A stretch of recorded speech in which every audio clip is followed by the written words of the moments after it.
नाज़रीन ग्रामी, सन 1991 से पहले इस दुनिया का कोई इंसान नहीं जानता था कि खुदाई का दावा करने वाले फिरौनों की लाशों का क्या हुआ था, या उनकी बाकियात कहां हैं, या कहीं हैं भी या नहीं।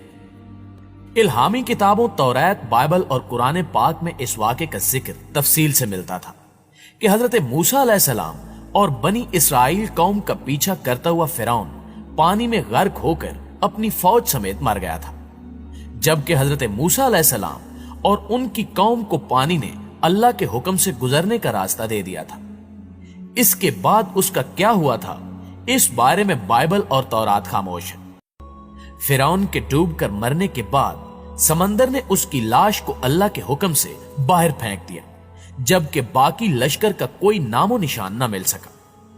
मिस्रियों में से किसी शख्स ने साहिल पर पड़ी इसकी लाश पहचान कर अहले दरबार को बताया।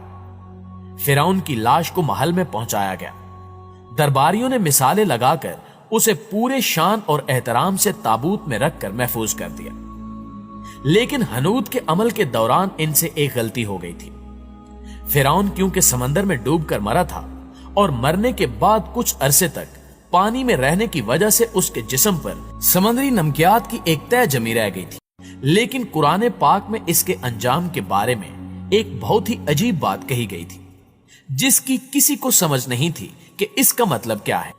खुद मुसलमान भी इस बात को पढ़कर आगे गुजर जाया करते थे, ये समझे बगैर कि इस बात का इशारा किस जानिब है।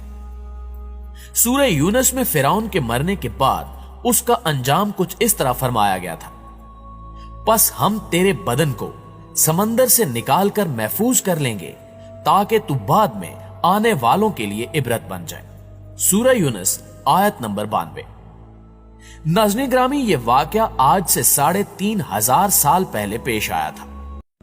वक्त गुजरता रहा, जमीनों आसमान ने बहुत से इनकलाबात देखे जिनकी गर्द के नीचे ये सब कुछ छुप गया। हत्ता के फिरौनों की हनूद शुदा लाशें भी जमीन की तहों में छुप गईं।